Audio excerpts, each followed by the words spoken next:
For NASA, the mission goes well beyond just the science and engineering. It's also about public awareness. And that's where the television crews from Kennedy Space Center and Goddard Space Flight Center come into play. On the days leading up to launch, the crews work night and day to guarantee the public has access to live coverage of press conferences, briefings, and interviews with scientists. The goal is to make sure the public knows exactly what NPP is all about. It's 2 o'clock in the morning here at Vandenberg Air Force Base, and NASA television crews are getting ready to do interviews with former astronaut Pierce Sellers for TV stations coast to coast. Okay, so here we are.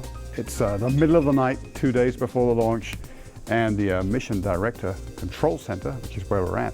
So all the stations are getting the exciting news, building up to the launch of NPP. So we're trying to create some awareness of what's going on. Why is this important from an immediate point of view? Well, this is science, technology being used to help people. This is important. So we keep striving to get the message out there that this is science serving people in a positive way. People rely on weather forecasts, particularly forecasts for extreme weather. But it takes a lot of money, time, effort, and scientific sweat to get that information prepared and out to people. And I think it's interesting for people to realize how it's done.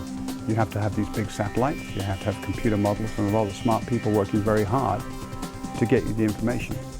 The satellite is going to provide a tremendous amount of information for what I do as a meteorologist. Visible images, data going into computer models, but there's also going to be data that goes into long-range models for climate assessment. And these are all things that impact all of us on the planet we live in.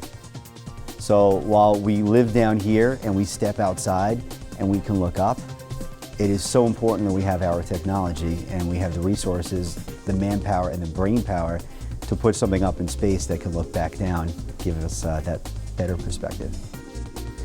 NASA has joined the social media movement to help spread the NPP message. They've invited a couple dozen enthusiastic bloggers and journalists for a tweet-up. And the group is taking part in a series of all-day events to learn about NPP and share the message through their social media networks.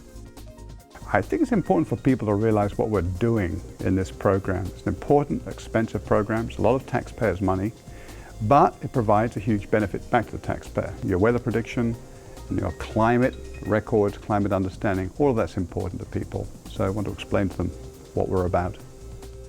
Engine start, 1, 0, and liftoff of the Delta II with the NPP satellite, blazing the way in new technology for climate research and weather forecasting.